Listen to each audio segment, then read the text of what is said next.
Meu nome é Jaque.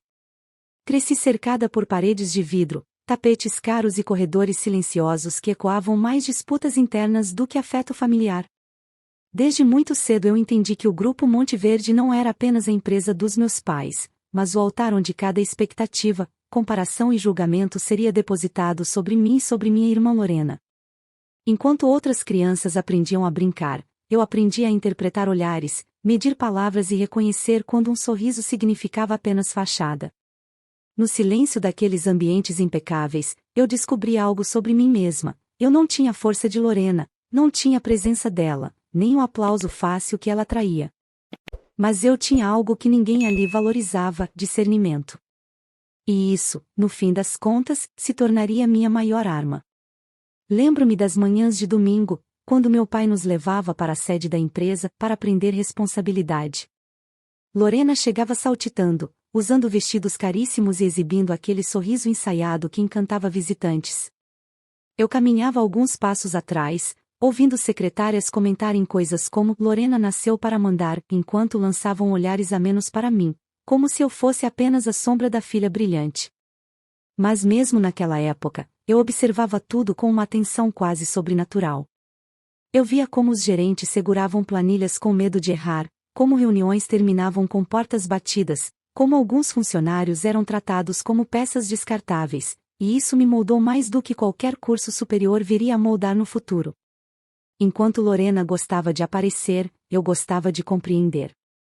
Ela corria para o centro de todas as fotos, enquanto eu me encostava nas paredes e escutava conversas que não eram destinadas aos meus ouvidos, mas que me ensinavam mais sobre caráter humano do que qualquer livro.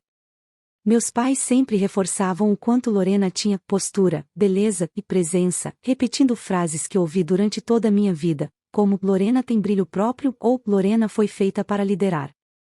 Quando se viravam para mim, meu pai dizia com um sorriso maternalista: "Jaque, você é muito calma. É o tipo de pessoa que mantém tudo funcionando nos bastidores". Eu assentia, mas por dentro, essa frase tinha dois efeitos: um de conforto, porque realmente gostava de fazer tudo funcionar, e outro de dor, porque ser colocada para os bastidores significava que, para eles, eu jamais seria digna do palco. Esse desequilíbrio se tornava mais nítido com o tempo. Lorena nunca precisou se esforçar, tudo chegava a ela com facilidade. Recebia elogios exagerados por pequenas coisas, como se fosse intocável. Eu, por outro lado, precisava trabalhar 3 vezes mais para receber metade do reconhecimento quando recebia. Mesmo assim, eu não desistia. Eu me agarrava àquilo que minha fé sempre me ensinou: Deus vê o que é feito em secreto. Lembro de repetir isso mentalmente quando via Lorena recebendo parabéns por algo que eu havia resolvido às escondidas. Não era inveja, era resignação misturada com esperança. A esperança de que um dia o que é verdadeiro seria revelado. Dentro de casa, éramos tratadas como polos opostos.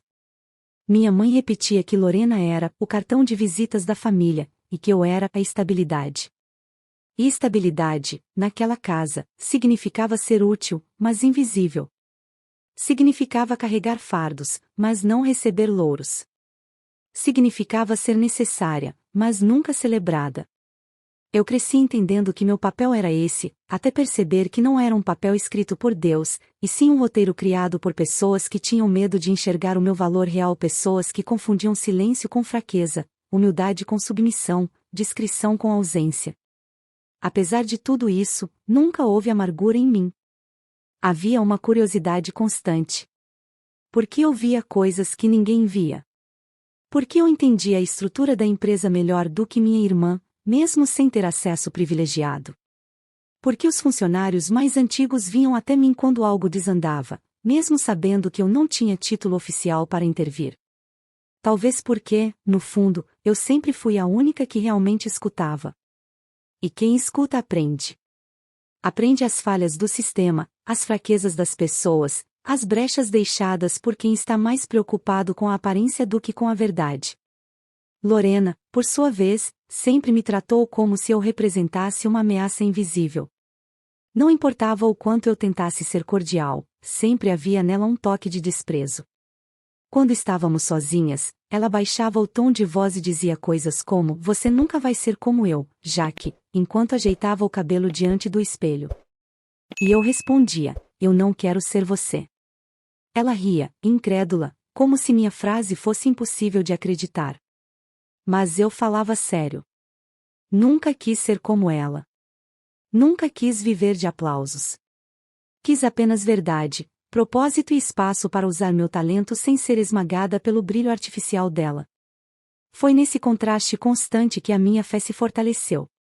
Eu via Lorena se apoiar em aparência, status e bajulação, e eu me apoiava em Deus, que enxergava não o que estava no palco, mas o que se passava nos bastidores do coração. Cada humilhação silenciosa, cada comparação injusta, cada elogio desproporcional direcionado a ela servia como tijolo para algo que eu não compreendia na época, mas que se revelaria no futuro. Deus estava moldando em mim uma força que só nasce da constância. Assim foi minha vida por anos. Entre reuniões observadas à distância, sorrisos que escondiam intenções, decisões tomadas sem consultar quem realmente sabia o que estava acontecendo. E enquanto Lorena brilhava sob todos os holofotes, eu, a filha silenciosa, crescia em sabedoria, paciência e discernimento. Crescia na sombra, até o dia em que Deus decidiria me colocar na luz. Mas naquele início, naquele cenário luxuoso e frio, eu ainda era apenas Jaque. A filha útil. A filha esquecida. A filha que ninguém via. Ninguém suspeitava, nem mesmo eu, que um dia seria justamente esse silêncio que todos confundiam com fraqueza, que se tornaria a chave para derrubar um império inteiro. Um império que começava na arrogância de Lorena e terminaria, inevitavelmente, na justiça divina que estava apenas esperando a hora de agir. Desde que entrei oficialmente no Grupo Monte Verde, percebi que a empresa tinha muito mais rachaduras do que meus pais estavam dispostos a admitir. Eu entrei sem cerimônia, sem anúncio, sem tapete vermelho, apenas sentei em uma mesa menor, no canto de um departamento secundário, como se estivesse ali apenas para aprender observando. O que ninguém sabia é que eu já havia observado a vida inteira. E agora, finalmente, eu podia agir. Foi nesse silêncio confortável, longe das salas envidraçadas da diretoria, que comecei a mergulhar nos documentos, nas contas, nas falhas estruturais, nos contratos esquecidos, nas áreas negligenciadas por quem tinha nome, mas não esforço. Percebi, em pouco tempo, que muitos setores funcionavam porque pessoas dedicadas davam o sangue diariamente, não porque a liderança era competente. Assistentes sobrecarregados, gerentes ignorados, equipes trabalhando no limite, tudo isso mascarado por relatórios polidos que Lorena adorava apresentar como se fossem troféus pessoais. Ali, eu vi a verdade nua. A empresa não precisava de brilho, ela precisava de visão. E visão era algo que eu sempre tive, mesmo quando tentavam me convencer do contrário. Comecei a enxergar padrões, identificar crises prestes a explodir, perceber contratos que seriam perdidos se não fossem revisados imediatamente. O que eu fazia não era heroísmo, era sobrevivência, minha e da empresa. Com o tempo, diretores mais antigos começaram a reparar em mim. Primeiro de maneira tímida, um pedido de opinião aqui, uma consulta rápida ali. Quando perceberam que minhas respostas eram certeiras, passaram a me procurar intencionalmente. Não demorou para que algumas reuniões informais passassem a acontecer à minha volta. Lembro-me de um dia em que o diretor financeiro se aproximou e disse: "Jaque, você tem a cabeça mais organizada desta sala." Ele falou baixo, como se aquilo fosse um segredo perigoso. E talvez fosse mesmo. Cada vez que alguém reconhecia minha capacidade, uma sombra de irritação surgia no rosto de Lorena, e eu aprendi a reconhecer a fúria dela mesmo ao longe. Era como uma nuvem que se formava silenciosamente, prestes a descarregar. Enquanto ela colecionava frases feitas para impressionar, eu colecionava soluções reais. E isso começou a incomodar. Lorena sempre teve pavor de perder o brilho, pavor de ser comparada, pavor de que alguém percebesse que seu poder era só maquiagem. E quando percebeu que alguns setores funcionavam melhor quando vinham falar comigo antes de falar com ela, o ciúme se tornou inevitável.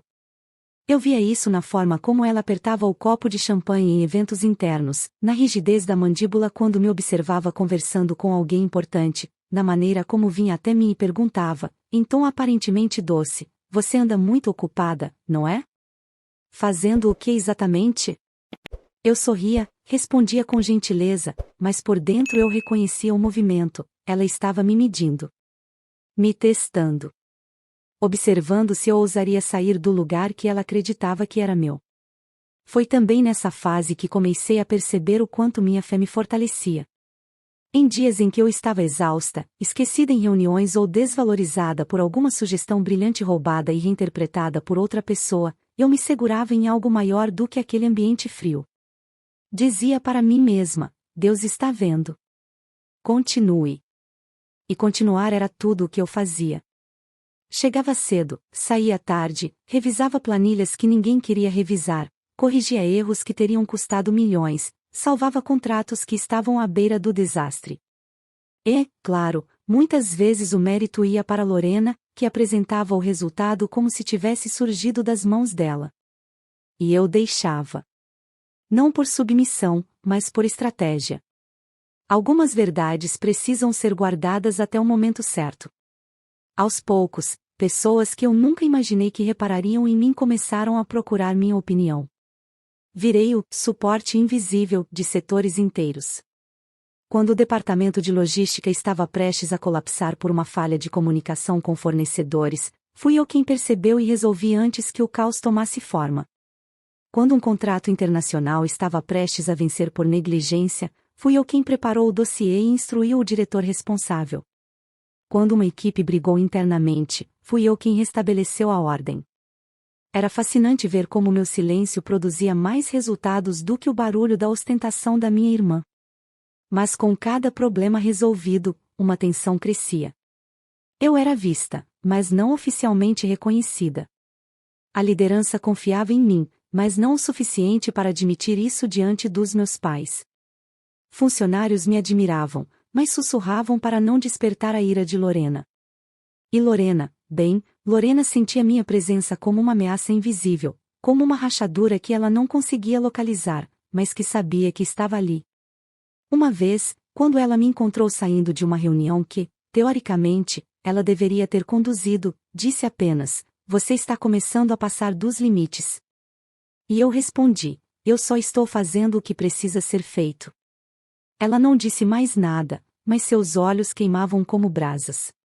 Foi nessa época que percebi que competência demais se torna perigosa quando colocada perto de pessoas inseguras. Eu não queria o lugar dela. Não naquele momento. Não daquela forma. Mas o simples fato de eu funcionar tão bem onde ela falhava já era suficiente para gerar uma guerra silenciosa, uma guerra que eu jamais declarei, mas que Lorena já estava lutando com unhas afiadas e estratégia emocional. E mesmo assim, eu continuei no meu ritmo, confiando que o tempo revelaria tudo. Eu era a engrenagem escondida, a peça que ninguém via, o ponto de equilíbrio de setores que estavam à beira do colapso. E enquanto Lorena corria para as luzes e aplausos, eu corria para os problemas, para as soluções, para as raízes. Talvez por isso, quando a grande decisão dos meus pais finalmente chegou, nada, absolutamente nada, teria me preparado para o que estava prestes a acontecer. Eu só não sabia que cada detalhe que eu vinha construindo em silêncio seria exatamente o que Deus usaria para derrubar o castelo de ilusões da minha irmã. E a queda dela seria tão rápida quanto o brilho que ela tanto idolatrava. A decisão dos meus pais chegou em uma tarde nublada, daquelas em que o céu parece guardar um segredo pesado. Eu estava em minha sala, revisando alguns indicadores que não batiam com o relatório oficial, quando recebi a mensagem pedindo para que eu fosse imediatamente à sala de reuniões principal.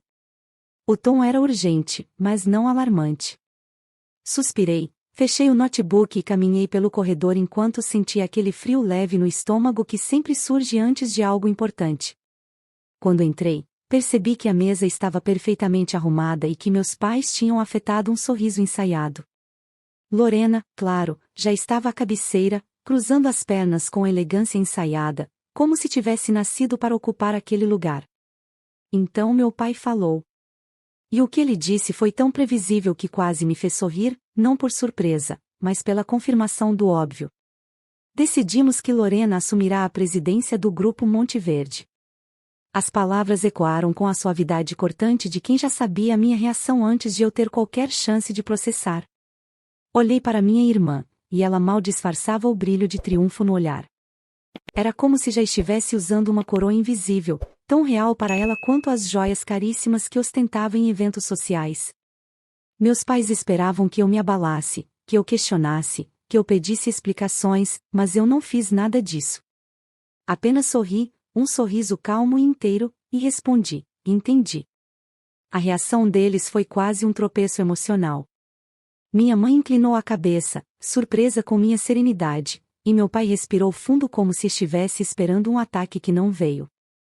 Lorena, porém, se incomodou visivelmente.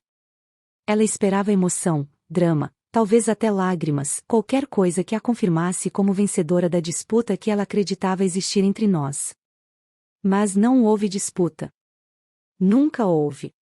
E isso a irritava profundamente. Jaque, você não tem nada a dizer? Ela perguntou, com a voz doce demais para ser genuína. Nada além do que já disse, respondi. Parabéns. Não era ironia. Era fato. Era destino. Era o caminho que meus pais tinham decidido seguir. Um caminho que eu me recusava a trilhar pela força. Mas por trás daquela decisão, havia algo muito maior acontecendo. Não demorou para que Lorena começasse a agir como se fosse rainha absoluta, tomando decisões sem estrutura, mudando procedimentos sem consultar ninguém, fazendo alterações que comprometiam setores inteiros, e tudo isso movida pelo desejo infantil de provar que era capaz. O problema é que capacidade não se impõe, se demonstra. E ela não demonstrava nada além de imprudência. Foi então que percebi uma mudança sutil no comportamento dos diretores. Eles começaram a evitar reuniões com Lorena. Alguns pediam para remarcar. Outros enviavam representantes. Outros, mais ousados, me procuravam diretamente, pedindo minha leitura sobre decisões que a própria presidente deveria tomar. Foi nesse período que uma frase passou a me acompanhar como um sussurro de Deus: a soberba prepara o terreno para a queda. Eu via isso acontecer diante dos meus olhos. Lorena, em sua ânsia por poder, ignorava relatórios, desprezava análises, priorizava aparência em vez de eficiência. Uma tarde, por exemplo, ela convocou uma reunião emergencial apenas para anunciar uma campanha de marketing que custaria milhões sem que nenhuma pesquisa tivesse sido feita. Enquanto ela falava empolgada, eu observava o desconforto dos executivos. Eles sabiam que aquilo era imprudente. Sabiam que poderia prejudicar uma cadeia inteira de operações. Mas não diziam nada, não porque concordassem, mas porque tinham medo de contrariar a nova rainha. Eu, por outro lado, anotava tudo. Não por vingança, mas porque já havia aprendido que decisões feitas sem sabedoria sempre deixam rastros perigosos. E quanto mais Lorena subia em seu pedestal, mais evidente ficava que ela estava construindo um reinado sobre areia movediça. Em semanas, pequenos erros começaram a aparecer. Fornecedores irritados, prazos estourados, equipes sobrecarregadas, contratos mal interpretados. E, como um reflexo automático, eram sempre os mesmos que vinham até mim buscar orientação. Era curioso, eu não tinha título, mas tinha efeito. E Lorena tinha título, mas nenhum impacto real. Com o passar dos dias, notei também que minha presença começou a incomodá-la mais do que antes.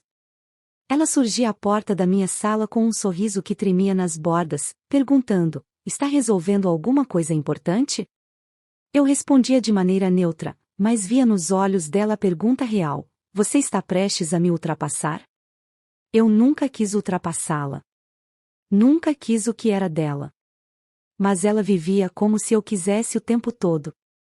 Era isso que alimentava sua insegurança. Insegurança é um combustível perigoso quando misturado ao poder. Foi também nesse período que meus pais começaram a demonstrar inquietação. Eles não admitiam abertamente, mas os resultados falavam por si. Reuniões demoravam mais. Projetos emperravam. Diretores discutiam entre si. E, silenciosamente, meus pais tentavam contornar erros que Lorena cometia sem perceber. Cada vez mais, eu sentia o peso da responsabilidade recaindo sobre mim, não por obrigação oficial, mas porque, se eu não fizesse, ninguém mais faria. Eu continuava acreditando que aquele era o caminho que Deus tinha escolhido para mim naquele momento: observar, aprender, analisar, registrar. Não era hora de agir. Não ainda. A queda, quando viesse, seria natural. E, de certa forma, inevitável. Mas o que eu não imaginava era que o início do fim aconteceria de forma tão pública, tão calculada, e tão cruel. Quando o convite para a festa de posse chegou à minha mesa, com meu nome escrito como se eu fosse apenas mais uma convidada qualquer, eu entendi que a guerra silenciosa estava prestes a se tornar barulho. E não seria eu quem faria o barulho. Seria ela. E o som da queda de Lorena ecoaria mais alto do que qualquer música tocada naquela noite. Eu só precisava esperar. E oração sempre foi minha melhor forma de esperar. O período que antecedeu a festa de posse foi, para mim, um laboratório silencioso sobre o que acontece quando alguém veste um cargo que não tem estrutura emocional para sustentar. Eu observava Lorena caminhar pelos corredores como se o mundo fosse uma extensão da vaidade dela, saltos altos ecoando como um anúncio constante de poder, maquiagem impecável mesmo em reuniões desnecessárias, decisões sendo tomadas mais para impressionar do que para resolver. E, enquanto ela flutuava na superfície, eu mergulhava fundo, tentando impedir que os danos se tornassem irreversíveis. Cada nova ação dela criava um efeito dominó que eu precisava reorganizar antes que uma avalanche atingisse a empresa inteira. Foi nessa fase que problemas antes pequenos começaram a tomar proporções gigantescas. Departamentos que funcionavam por pura dedicação das equipes começaram a se esgotar. A nova gestão de Lorena tinha um defeito grave: ela queria ser adorada, não respeitada. Tentava conquistar funcionários com discursos vazios, slogans motivacionais que não alinhavam com a realidade e exigências incompatíveis com a capacidade operacional de cada setor. Eu passava dias inteiros revisando relatórios para entender onde, exatamente, as coisas estavam afundando. E cada documento confirmava a mesma verdade: a empresa estava sendo conduzida por alguém que confundia autoridade com espetáculo. Uma tarde, por exemplo, recebi uma ligação urgente de um gerente de logística, aflito porque havia uma divergência gigantesca nos dados de importação. Documentos haviam sido assinados por Lorena sem revisão técnica. Quando abri os arquivos, percebi que uma mudança impensada que ela implementou havia colocado em risco uma cadeia inteira de abastecimento. O erro poderia gerar multas altíssimas e atrasos que afetariam clientes internacionais de renome. Passei horas reestruturando tudo, acionando contatos antigos, conversando com fornecedores em fusos diferentes e apagando incêndios que nem deveriam existir.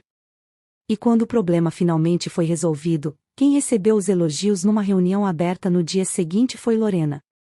Ela agradeceu com aquele sorriso teatral, dizendo: "Eu sempre confiei na nossa equipe." Eu não reagi. Apenas observei. Mas nem todos conseguiram silenciar diante do que estava acontecendo. Alguns diretores mais experientes começaram a se reunir comigo fora do horário, trazendo problemas que não tinham coragem de apresentar a ela. Lembro de um deles, com mais de 20 anos na empresa, que suspirou e disse: "Se continuarmos nesse ritmo, vamos enfrentar uma crise séria." Eu sabia. E ele sabia que eu sabia. Mas ambos sabíamos que enfrentar Lorena naquele momento seria inútil. Ela estava intoxicada pelo próprio poder, incapaz de enxergar que estava destruindo a base do que dizia querer liderar. Ainda assim, o que mais me impressionava não era a quantidade de erros, mas a velocidade com que eles surgiam. Lorena queria marcar território, e para isso alterava a estrutura, protocolos, equipes, sem consultar ninguém. Ela acreditava que mudar significava liderar. Não entendia que liderança real está em manter o que funciona e corrigir o que não funciona, sem transformar tudo em caos. A cada semana, o clima interno ficava mais pesado. Sussurros nos corredores, funcionários esgotados, diretores preocupados, investidores desconfiados. E a cada passo errado, a confiança na nova presidente diminuía. Foi também nesse período que percebi algo que mudou a forma como eu via tudo. Não era apenas incompetência. Era insegurança mascarada de coragem. Lorena parecia desesperada para provar que era mais do que a filha favorita. Ela queria provar, sobretudo para si mesma, que era indispensável. E quanto mais tentava ser indispensável, mais se tornava o oposto, um risco. Não vou negar, parte de mim sentia pena. Porque, de certa forma, eu via nela um reflexo distorcido do que eu poderia ter sido se tivesse buscado validação nos lugares errados. Mas eu não vivia de plateia. Vivia de propósito. E isso fazia toda a diferença. Apesar desse turbilhão, eu me mantinha firme na minha postura discreta. A fé me guiava quando tudo parecia instável. Eu repetia para mim mesma algo que me acompanhava desde a infância: Deus exalta os humildes e derruba os soberbos. Não era uma ameaça, era uma certeza espiritual. Cada passo de Lorena a afastava da verdade. Cada erro a aproximava da ruína. E eu sabia que, em algum momento, a própria empresa exigiria uma resposta. Eu apenas não sabia quando essa resposta viria, até o dia em que o convite para a festa de posse chegou. Ele foi entregue por uma assistente, que parecia constrangida ao me entregar um envelope simples, com meu nome impresso como se eu fosse uma convidada externa. Não havia título, nem posição, nem reconhecimento. Apenas Jaque Monteverde, convidada. A assistente abaixou os olhos ao entregar, como se entendesse o desrespeito escondido naquele pedaço de papel. E eu, por um instante, senti o peso da injustiça. Não por mim, mas por tudo o que eu vinha segurando em silêncio enquanto minha irmã exibiria, naquele palco, um poder que era sustentado por trabalho que ela não fazia. Mas eu não reagi com amargura. Apenas respirei fundo e disse: obrigada. Guardei o convite na gaveta, olhei para o teto e murmurei: seja feita a tua vontade. Mal sabia eu que aquele convite seria o prenúncio da tempestade mais humilhante que minha irmã já enfrentaria, e da virada mais inesperada que Deus preparava para mim. Tudo estava a poucos passos de explodir. E eu caminhava calmamente em direção ao epicentro, sem imaginar até onde tudo isso me levaria.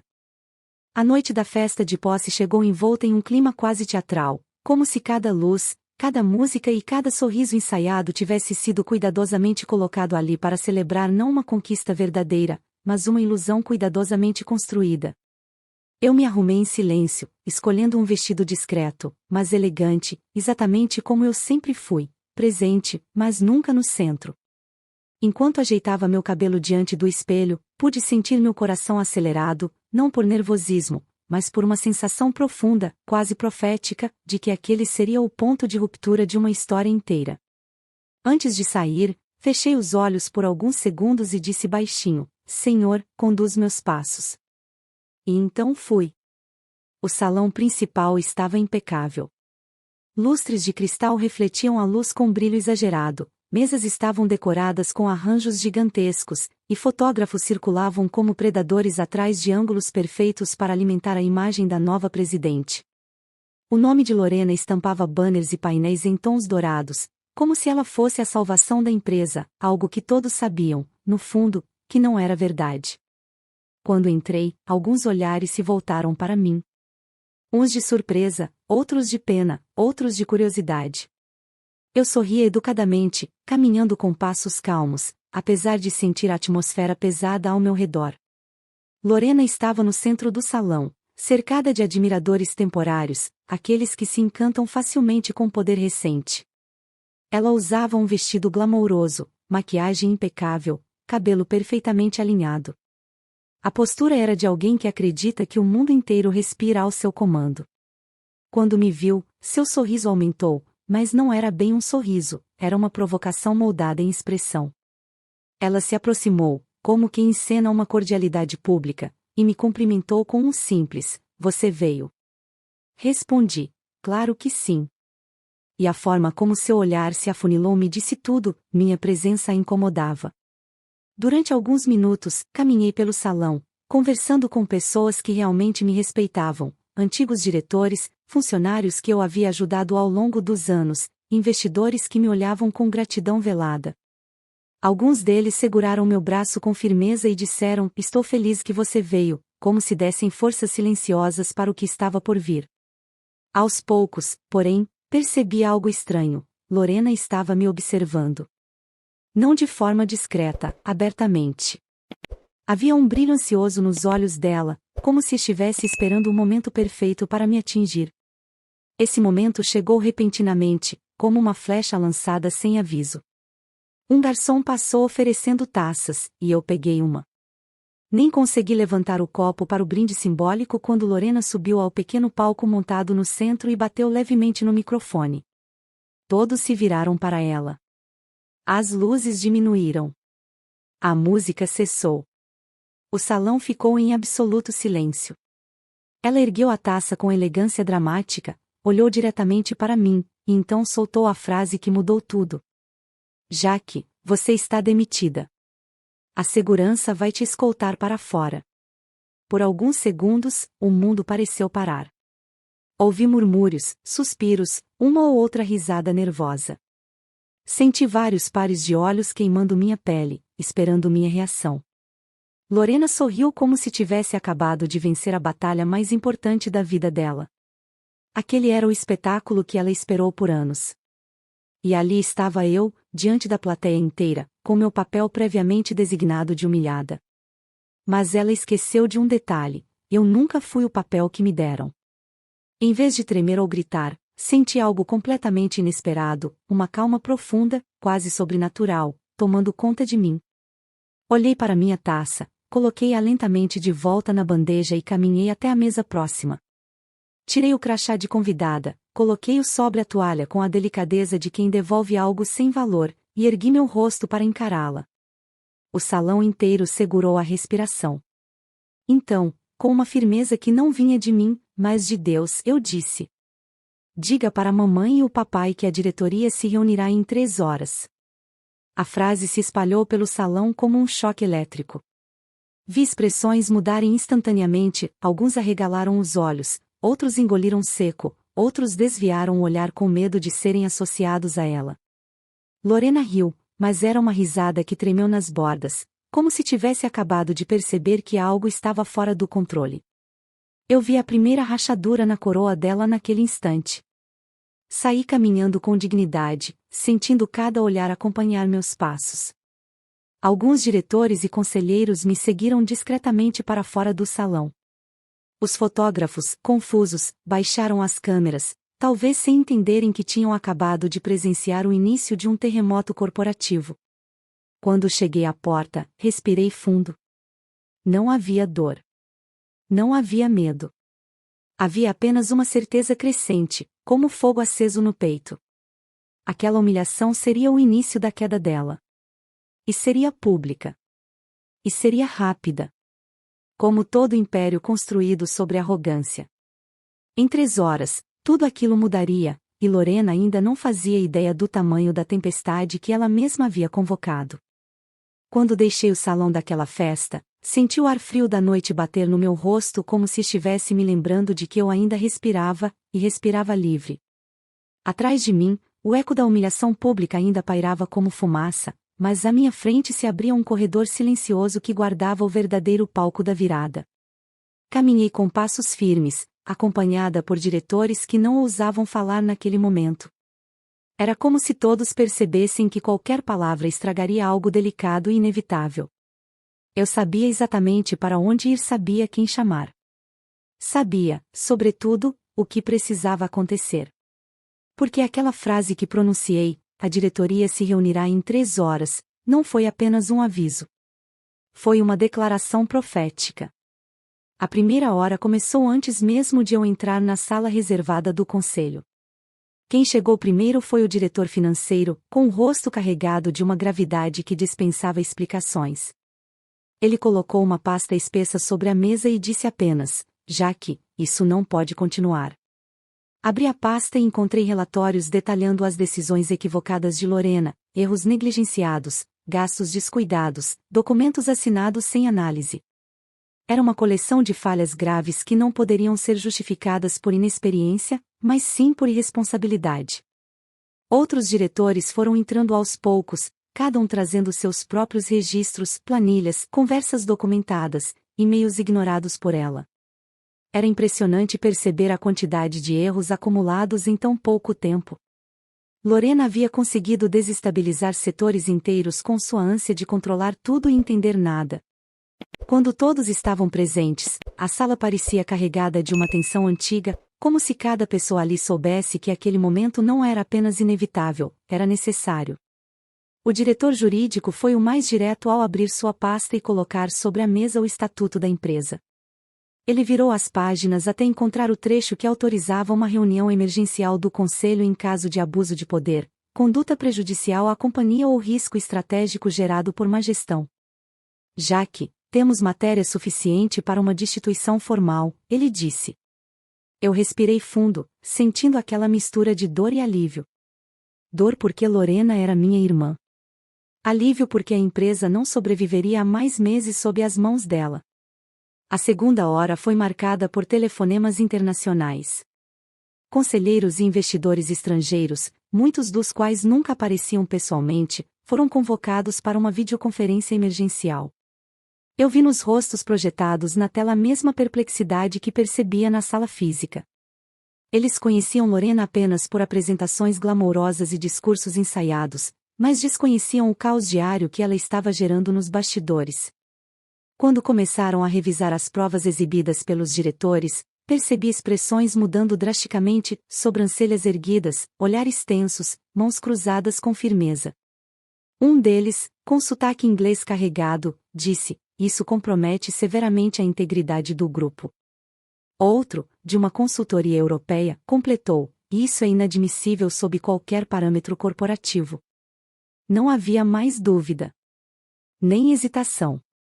A própria humilhação pública que sofri naquela noite se tornou peça-chave da argumentação, um ato gravíssimo de abuso profissional e quebra do estatuto de conduta. A terceira hora foi a mais silenciosa e, paradoxalmente, a mais devastadora. Era o momento do voto. Cada conselheiro, presente ou em videoconferência, recebeu um documento virtual para assinatura.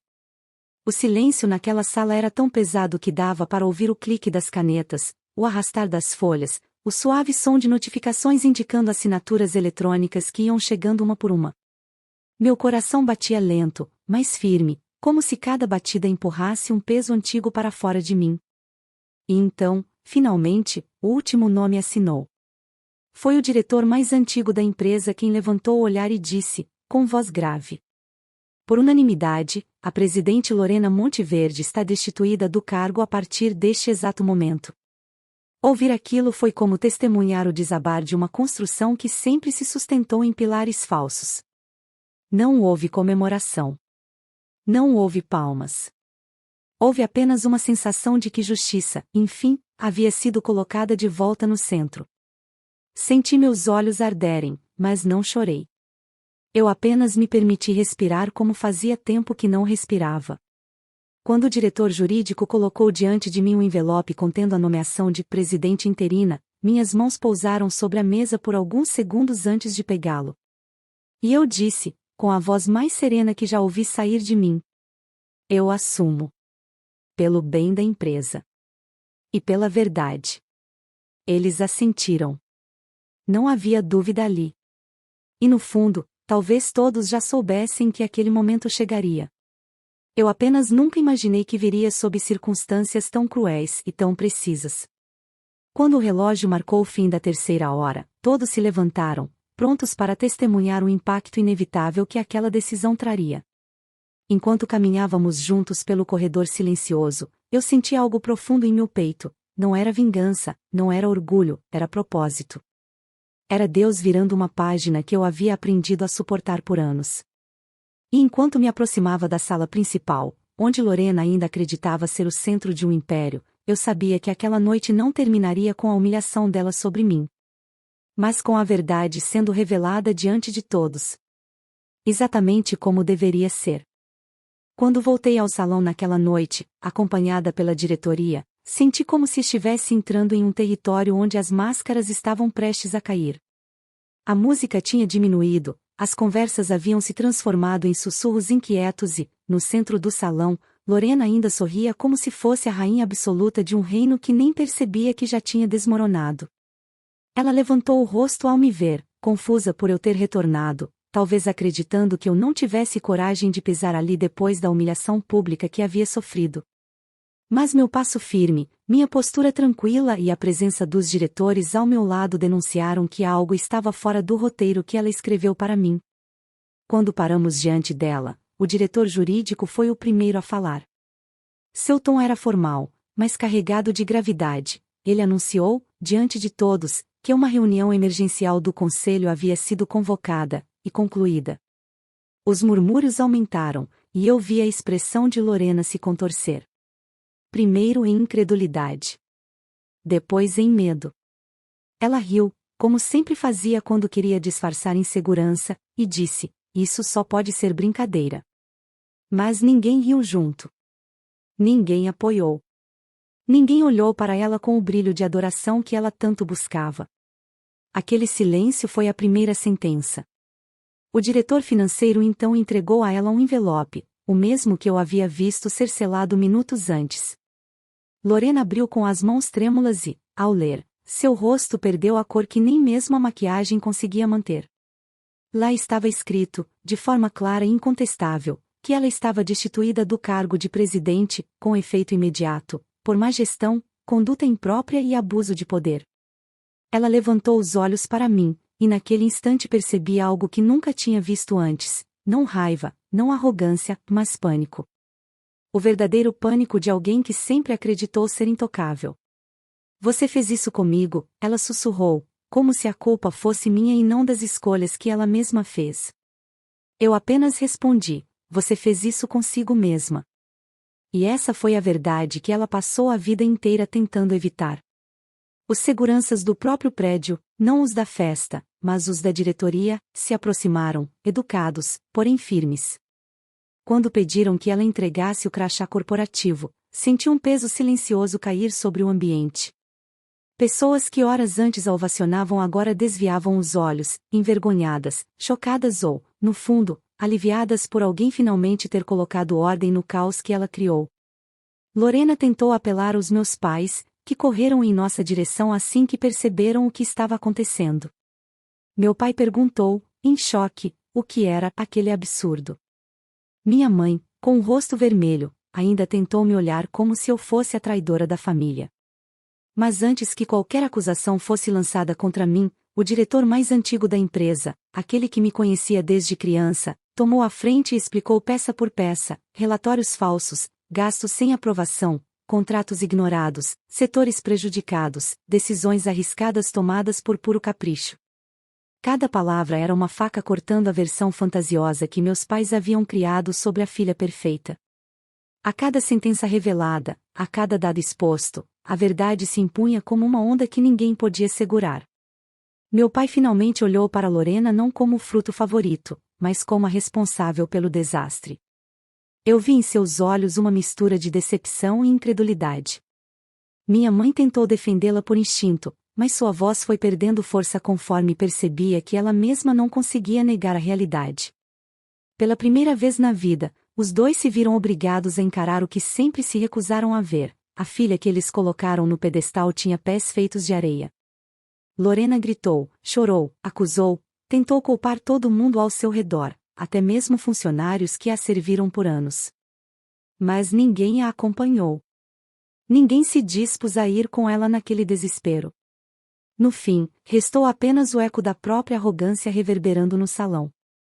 Ela saiu do prédio sendo escoltada, não como a presidente destituída, mas como alguém que finalmente colheu o que plantou por tanto tempo.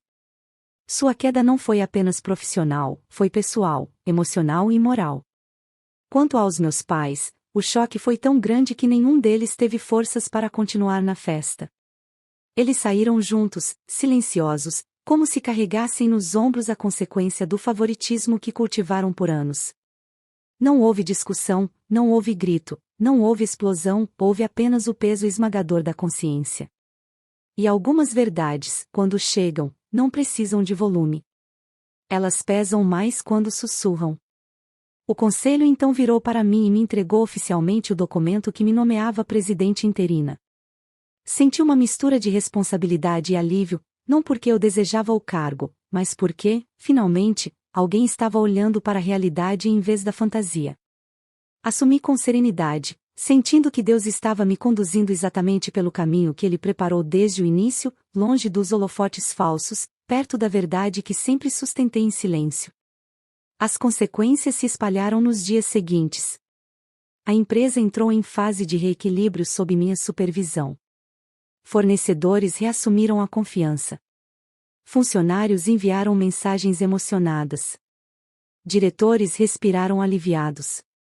Lorena desapareceu da mídia por semanas, fugindo de perguntas e especulações. E meus pais, envergonhados, começaram a me enxergar com olhos diferentes, não porque eu queria, não porque eu exigi, mas porque a verdade não podia mais ser ignorada. Eles passaram a reconhecer, aos poucos, a filha que sempre tiveram, mas nunca olharam de frente. E eu? Eu finalmente entendi por que Deus me fez crescer no silêncio. Porque é no silêncio que se aprende a construir base, força, discernimento. Porque é no silêncio que se aprende a não revidar com raiva aquilo que será resolvido com justiça. Porque é no silêncio que se aprende a esperar o tempo certo, e o tempo de Deus nunca falha. A história terminou ali, naquela noite de destruição e revelação, mas meu capítulo estava apenas começando. Eu entrei naquele salão como convidada. Fui humilhada como indesejada. Mas saí como presidente, não por vingança, mas por verdade. A verdade que, finalmente, veio à luz. E que derrubou, em poucas horas, o império de quem acreditou que o poder era maior que o caráter. Fico muito feliz por você ter ficado até o final do vídeo. O que você achou dessa linda história? Coloque nos comentários sua opinião, deixe seu like, se inscreva no canal, e ative o sininho de notificações para não perder uma história preciosa. Até a próxima!